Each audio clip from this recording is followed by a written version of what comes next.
Another government shutdown is on the way. The potential for 100% tariffs on Canada. Plus, the president wants to give away $2,000 checks and he wants 1% interest rates. What could possibly go wrong? Now you understand why the precious metals and commodities markets are skyrocketing. Let's take a look at it all. I'm Ron DeLegge with ETF Guide. Great to have you with us. We'll start with tariffs. Everyone's talking about tariffs. I asked you on our playlist, actually our community section, I did a poll asking you, well, do you think that U.S. tariff revenue is big enough to cover the U.S. government's $1.8 trillion budget deficit? And almost 80% of you had the right answer. You said absolutely not. The rest of you, well, we need to get you re-educated on the math of budget deficits. We'll do that in today's episode. Budget Deficit 101. It's pretty easy to understand. Actually, it's fourth grade math. Even though the numbers are very big, we'll explain that to you. Let's examine, though, the big picture view, high level, of major asset classes so far in 2026. Pretty much all are up. We've got some modest losses there in the bond market. Actually, flat performance in the U.S. bond market. BND. The runaway winner has been commodities, which get all the attention. Of course, precious metals, gold, silver, copper are all part of that group. SDCI ahead by almost 9% since the beginning of the year. We've talked about this particular ETF extensively on ETF Guide TV. One of the best core commodities ETFs out there. Has garnered significant ratings, from companies like Morningstar, showing and that it's got the robust selection method for how it puts together its portfolio of commodities, its index. And so SDCI, if you're missing any exposure to commodities or you're looking just for a core exposure to this area, which a lot of investors have been looking towards for inflation hedge and just protection against a weak dollar. Certainly SDCI, I think, merits your attention, so put it on your radar. Also, some of these other areas, look at Bitcoin, IBIT, which had some nice gains and gave up much of its gains. What's going on with Bitcoin? Maybe a opportunity for you long-term investors to be picking up some crypto on weakness. And I don't understand the weakness. I'm not going to get into all the details about it. But let's just say that I think it's probably temporary, and I think there's certainly some big upside in Bitcoin and cryptos in general. As far as S&P 500 is concerned, if we take a look at the 11 industry groups or sectors that make it up, we've got 8 up since the start of the year, 3 are down. And there's a theme going on here. If you look at the top 2 performers, materials and energy, both highly linked to commodities. So that's been the trade that's working. Industrials, to some extent, are involved in that. And then look at consumer staples. This is one of those defensive sectors. This is kind of interesting to see this particular sector as a top performer in 2026. Could be the sign of a more defensive positioning for investors. Some of those more offensively oriented sectors like technology and consumer or communication services, which have been great performers over the past several years, are taking a little bit of a breather. Our original series, Metals in Motion, we're going into season 3 here in 2026 with Sprott Asset Management, and we got you covered. Not just precious metals, but also those critical materials, critical minerals, things like uranium, as well as copper and lithium and nickel and zinc and all that. And so tune in. We've got our debut episode coming up this week, and we got you covered. Here's one of Sprott's ETFs, SLVR. And this is an interesting one. I wanted to chart this one for you because everyone's been talking about silver. Yes, physical metals have been a great trade. But what if we combine silver miners along with physical silver and rolled it up into one ETF? Well, that's SLVR, and this one-year chart helps you visualize and understand the magnitude of outperformance over physical silver alone.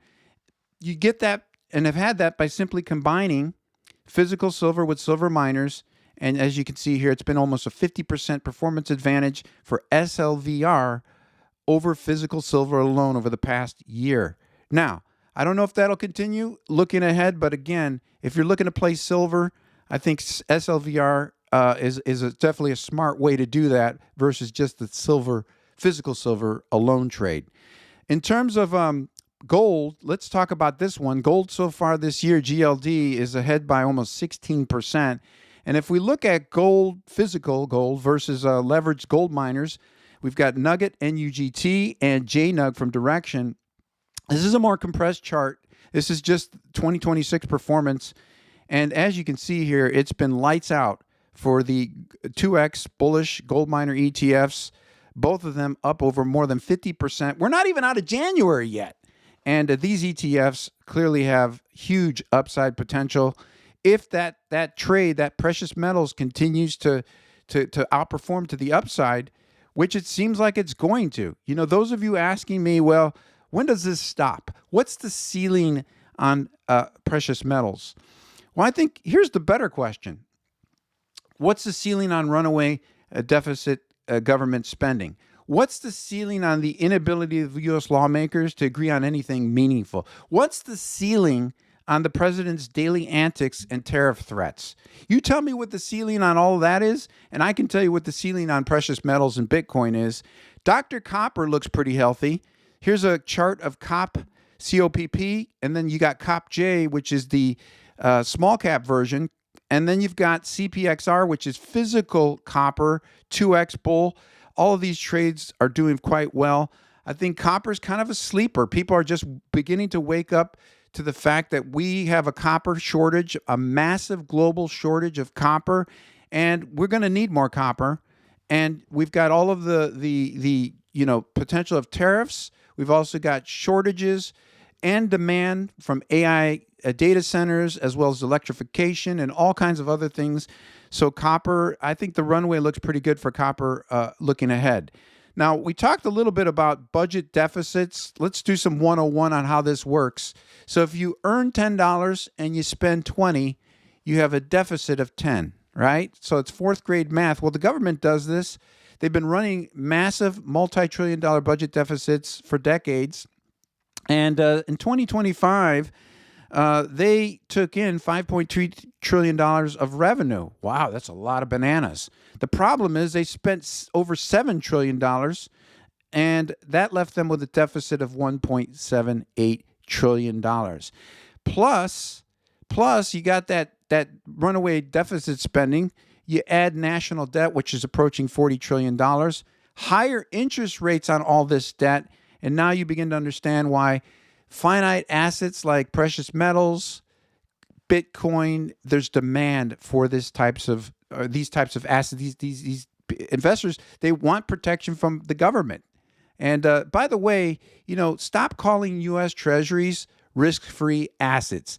They're not free from credit risk, and they're not free from interest rate risk. So let's stop doing that. I know all the textbooks for many decades have taught us to believe that U.S. Treasuries are risk-free. Well, they're not.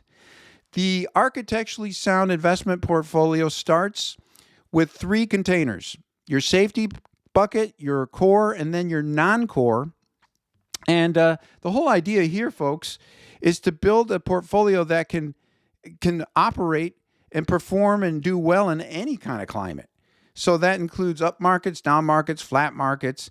And now more than ever, it's important for you to have a safety bucket to protect yourself from all the craziness that surrounds us. And this is what we teach. This is what I teach in our online courses. We have a course all for you built on safety so that you have the proper protocols for protecting yourself and growing your money.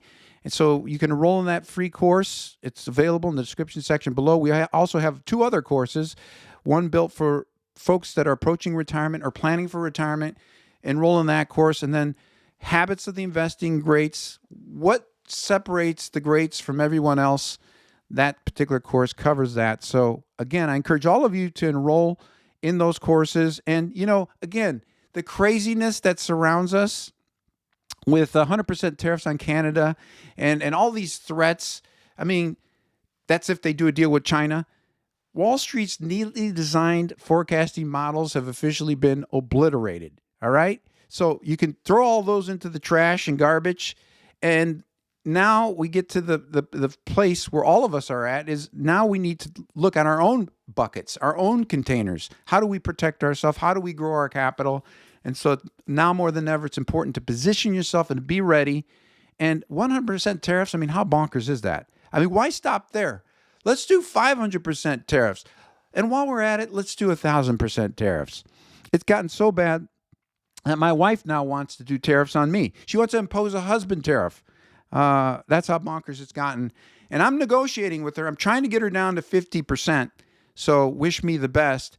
Let's take a look at the Bloomberg Billionaires Index to conclude today's episode. The big money.